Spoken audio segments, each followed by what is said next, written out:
Voter turnout in U.S. federal elections since 1960 has hovered between 50 and 60%, a pathetically low turnout for a country that openly proclaims itself to be the world's best democracy.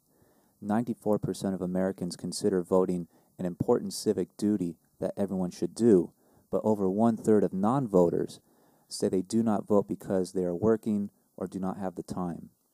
Such results are an embarrassment to anyone that thinks the United States is a great democracy.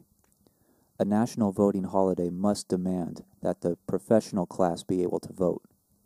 They will be given the day off by their employers at government offices, schools, colleges, banks, post offices, and any other major institution that recognizes national holidays such as the 4th of July. This would also impact the college students, retail workers, and service employees who normally work weekends because they would get paid overtime for working on a holiday. As we consider creating a national holiday for voting, we should also consider moving the day we vote.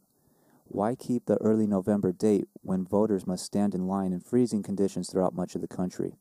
Why not move voting day to the late summer when temperatures are more comfortable for voters who may have to stand in line?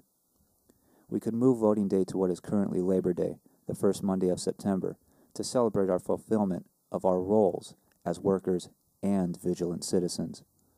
Another major problem in U.S. democracy is that the primary voting dates are set by each individual state and are often purposely spread out over several months. The winners of such early votes often are portrayed as the favorite to win a party nomination, which gives that candidate an aura of power that attracts more media attention and more votes in the next wave of primaries.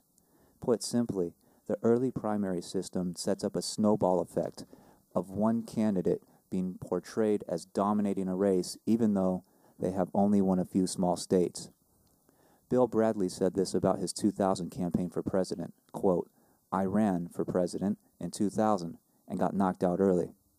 Even though my loss in New Hampshire was the narrowest in the state's presidential primary history, and the delegate count after Iowa and New Hampshire stood at only 42 delegates for Al Gore and 27 for me out of a total of 2,169 needed for the nomination, the press declared it over. My long-shot race against an incumbent vice president had missed."